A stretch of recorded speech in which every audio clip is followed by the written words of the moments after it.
Good afternoon and welcome back to the Mindful Model Maker. Now I'm going to embark on a new project. I had a bit of luck that on eBay there was a complete unbuilt kit.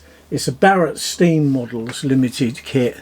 Runs on methylated spirits. It's gauge 1 and it's a complete kit I purchased. The original person who bought the kit was going to just electrify it with an electric motor, and then he decided that he would buy the proper boiler and make it steam. So I have a complete boiler and everything else. Now this is the loco here. It's an 060 Great Eastern Railway tank engine, and I thought it would be a really good model to start with. Now as we go on I'll explain about Barrett steam models, but they make lots of different locos. This one I think came out somewhere around about 2019, 2020, somewhere around that time. They haven't got the model at the moment, but I think if you get hold of them, they can then produce the parts. There are different levels of the models that they make. You can have it where you solder all the bits. This is the simplest, where all the parts come already folded, like the boiler covering is already, the wrap that goes around the boiler is already rolled, and all the rest of it, all the soldering on the boiler's done, and all the other parts. So this is the easier one. So I'm going to start with that because yeah, I've made bits and pieces before, and I've had steam locos and I've made parts, right, but I've never made a complete steam loco. So I'm starting with this kit and going to put the kit together. So the idea of today's video is just to show you what's going to happen, and then I'll give you a chance to subscribe to the channel, and also just click the bell, and then every time I do an update, because the whole complete build will be on a series of videos. I don't know how many, as many as it takes to get it finished and literally have it running. So that's what I'm planning to do. So anyway, that's what it looks like. That you could paint it in a BR black colour as well. It's entirely up to you at the end. But anyway, I'm just going to show you a few parts that are with it. So we've got that. This is the front bit there with the chimney on, and inside there are some parts, the blower and all the other bits and pieces are already in, so that goes up the chimney, which helps obviously to draw the fire through, which in this case will be a flame and the heat from methylated spirits, because this is a methylated spirit fire bomb. So anyway, that part has been put together, or whether it came like that or whether the previous person did that, I've no idea. This is the boiler. It's tested. I've got the certificate with it, and it has this piece of paper on it, and it tells you to leave that piece of paper on. It's just telling you that the boiler condition, maximum safe working, is 100 psi, which is 6 bar. Hydraulic retest is 150 psi, 4.5 bar.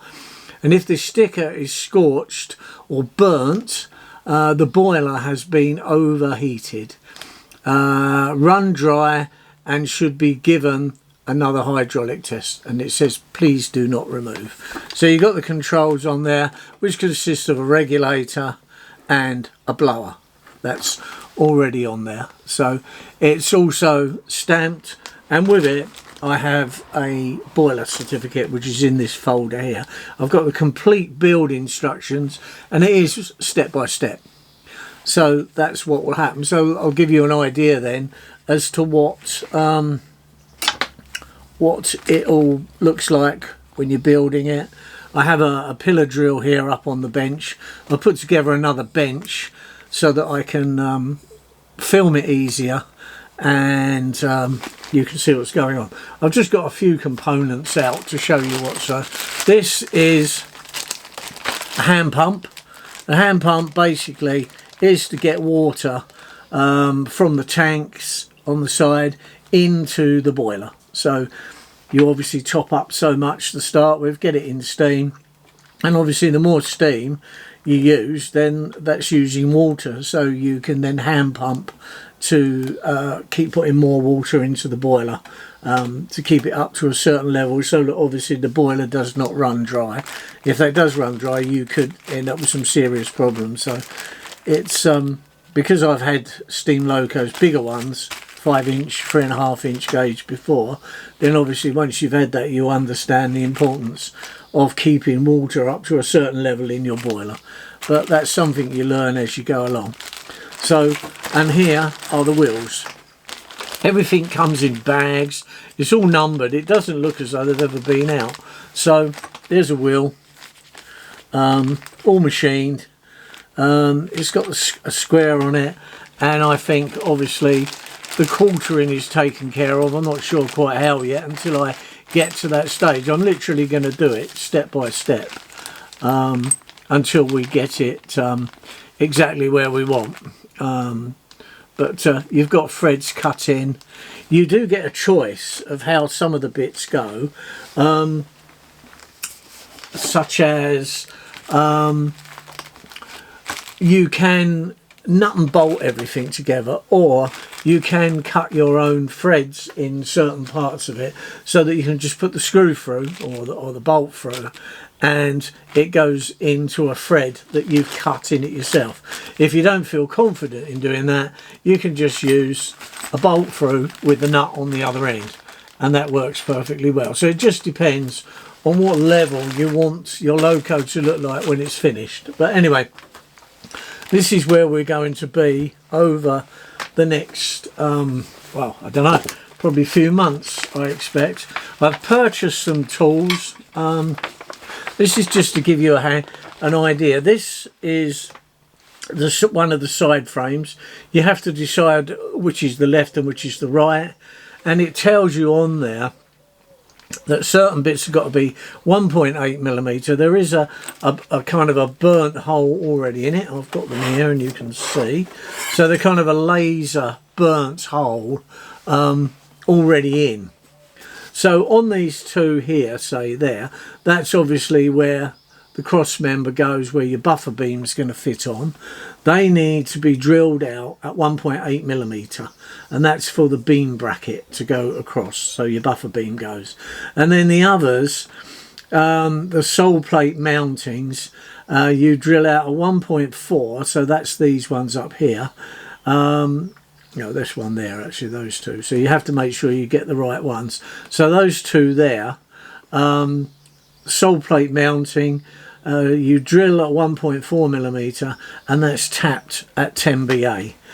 Because in model engineering, most of the stuff you use will be a BA. So you've got the teeny little hole there. I've purchased the drills brand new.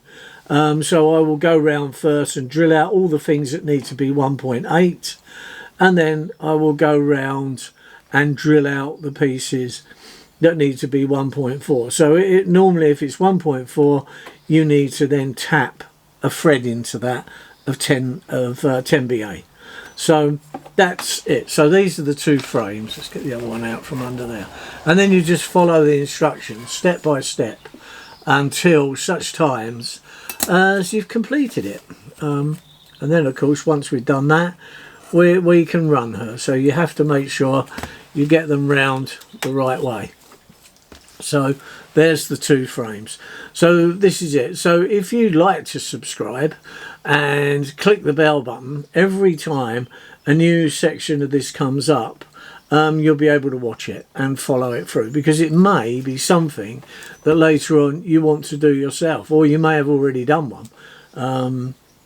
It is a good way of buying really a cheaper loco, because obviously you're building it yourself.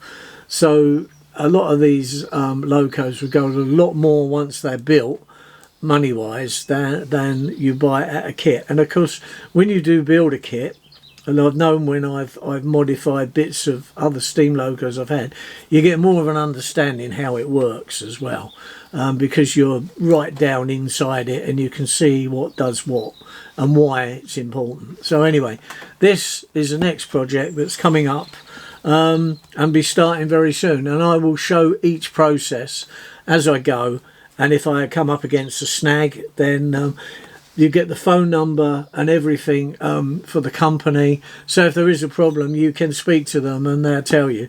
They even have workshop days where you can actually go, take your model and build it. So yeah, I can give you some of the details. So let's see. Right, so their website is www.barrettsteammodels.co.uk. And if you want to email them, it's info@barrettsteammodels.co.uk. So you can contact them there. And if you go on their website, you'll see all the current models that they're doing. They do big tender locos, all sorts of things. Gives you the specification of the loco here. This one is 10 millimeters to the foot. The length is 553 millimeters. Weight 4.5 pound, which is 2 kilograms. That's dry, and so on. All the various bits.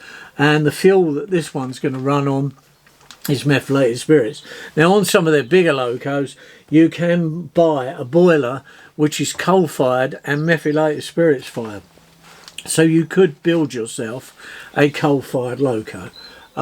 So that tends to be on the bigger locos, I believe. But anyway, this one is going to be built and run with methylated spirits. So anyway, I will see you in the next video, and in the next video we will be drilling out these side frames and getting them ready.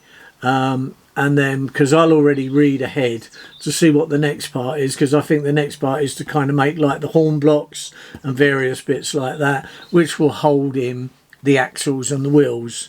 And obviously we'll have the bit with the buffer beams going across as well. So by the time we've done that and got that bit finished, we should have some wheels, and we should have a kind of a basic framework to start with. Anyway, thank you very much for watching, and I'll see you in the next video. Thank you very much. Bye now.